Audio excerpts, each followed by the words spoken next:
So what have you heard, Chris, about the Brandon Miller story before I add my input? So I just know this is for what I've heard. I'm not trying to make sure I got this right. Is that he was in the car with somebody texting a teammate that was with him for a gun or something like that, right? Yeah. And the gun was in the back seat underneath a whole bunch of clothes. But by the time that it happened, he wasn't even in the area. He had already had left. Mm-hmm. Okay, yeah. So that's pretty much what I saw in a nutshell. I mean, at the end of the day, I mean, what I haven't heard is if the gun is actually registered to him. Oh, yeah, it was his registered gun. That's what they Oh, say. okay, They say okay, it was okay, like a okay, legal gun. okay. Well, yeah, I mean, that's the only crazy part. I mean, the only thing that I can see is that somehow it had to be filed. I don't know how because it's like if somebody catch a body with your shit. I mean, even though it's it's them, they got it somehow. Uh, but my I only mean, thing with I get the verdict. Don't get me wrong. I mean, it is what it is.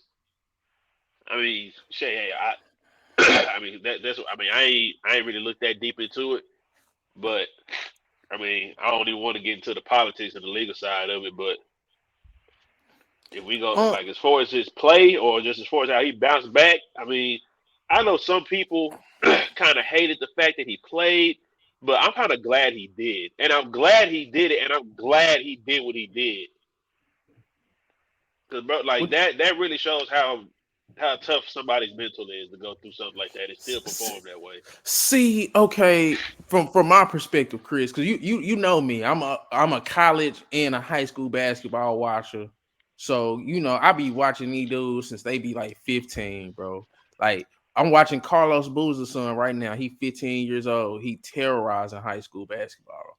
But I've been watching Brandon Miller for like since he was in high school. I really first started watching him like around the McDonald's All American season when they was doing the scrimmage. I'm like, damn, this dude 6'9", 7 foot, 7 foot one wingspan.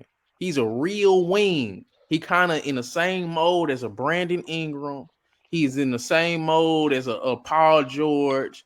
Just one of those bigger wings, one of those type guys, right? Like Yeah, slender frame, like one of them dudes that you watching him hoop, and you like say, man, this dude go be something. So when I first seen him in the scrimmage, McDonald's All American scrimmage, I said, okay, I'm gonna keep up with him. So when he got to Alabama, you know, when the college basketball season start, it's a lot of tournaments at the beginning.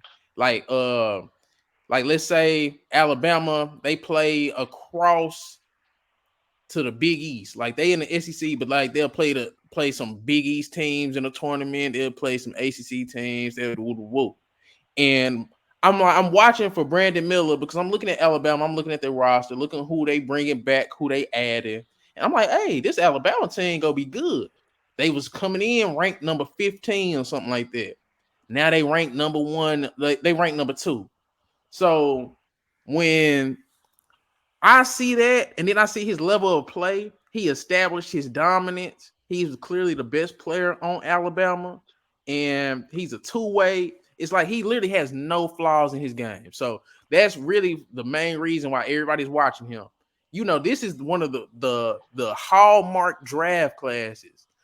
Every few years you get a hallmark draft class, and this is one of them because you got Victor Wembanyama, you got Scoot Henderson, you got Brandon Miller, you got guys like Cam Whitmore, stuff like that. He's the third prospect. He's ESPN's number 3 prospect, and so everybody's already watching him anyway. But then here we go. He got hit with some N-word stuff. Some right. involving a gun, involving a girl, involving a murder, something like that. So I'm like, oh man, his season over. Alabama probably finna go in the tank or whatever, whatever. So they had a game yesterday against South Carolina, and it's another guy named Gigi Jackson.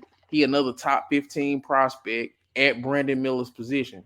So I'm watching this game. I'm saying, okay, I want to see how Brandon Miller respond. Do he act guilty and have a bad game, or like does he not stand up to the moment? And Chris, you know what I seen? I seen one of the most impressive college basketball performance I've ever seen. Dude had 41 points. I think he was the only one on his team that was like it was like him and probably like one other person that had over 10 points. And he had 41. So like uh he just didn't fold. Like regardless of everything that's going on, he didn't fold. I don't really kind of know how to feel about him just because it's a nasty situation. But the fact that he was able to get a 41 on the road while people were chanting, you know what they were chanting? Did you watch any of that? Lock him up. They was chanting, lock him up. Like the whole situation is unfortunate. And they wasn't talking about no defense. They just wanted you to get locked up. Man, did you hear what the scouts came out and said? What the NBA scouts came out and said?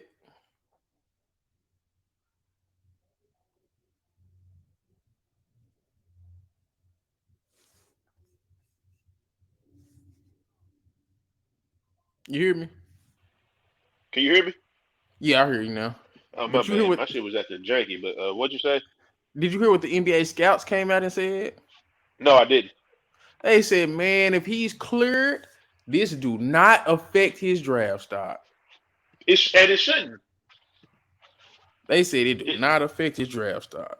as it shouldn't. And that's the one thing that I do like as far as basketball because in the NFL, if you do something like that, they gonna hold your feet to the fire and make you go through hell and high water just to clear your name. But if the law say you ain't guilty, the NBA just leave it alone. And I really don't know how to feel about Brandon Miller right now. Like, what's your opinion on it now? Like, is it like because now I don't know if it's he say she say. I don't know if it's this. I don't know if it's that. But it's kind of like I I can't mean, watch look, him now without being like, oh man, this dude, dude was tied to a girl's murder, and the story was kind of pretty sad too. So it's like I don't know. I don't know how to feel now, man. He kind of. I was excited for this dude, bro. Now that's just kind of weird. Now it's just kind of weird. I feel you. I really do. But with all due respect, I saw Ray Lewis beat a murder case and then come back and win the Super Bowl. Hey, me and Ray Sometimes was talking great. about this shit earlier. Sometimes, man, look, I'm a firm believer, nobody is perfect. Yeah. Of course, you never want to see anybody in this type of situation. I'm pretty sure, hey, I don't even know how the hell I would feel if I was in that situation. I wouldn't have enough money for that lawyer. So, hey, all I'm saying is, ain't nobody perfect. People fuck up. As long as he's able to move past and learn from this, I think we're gonna be okay. Yeah. I don't know, man, but that is something I wanted to say just because Brandon Miller is going to the NBA next year and he's not gonna be a nigga that's gonna ride the bench. He's gonna come in, he's gonna be an impact player. He's gonna be a name you will know, just like Paolo. Like he like Brandon Miller. I don't know. It's like he's one of the better freshmen in Well, terms of look, performance and team success. if they come in and start booing him when he comes to whatever franchise he go to, he's showing me that he can play through it. He does not care. And that's the crazy part, Chris. Like this whole situation has kind of showed me even more about the dude. It's like, oh yeah, nah, he's locked in. And it's like he was playing like that yesterday. So he dunked on some people. He hit the game time shot to go into overtime. Did he hit the game winning shot in overtime? It's just like if it was a crazy performance, bro. I really, man, I should have texted y'all and been like, bro, y'all need to watch this performance just to see. Cause like it was just like it just was like, man, everybody's watching. Everybody's watching to see because people didn't even want him to play. People was like, man, and then the commentators on ESPN was talking they stuff, and I'm like, oh man, you just know how that shit go, man. They just ain't gonna give him no slack from here on out in the media. I don't think. Absolutely not. I feel like he's gonna go into the league of villain. But I feel like this is like he just an interesting story that I just wanted to bring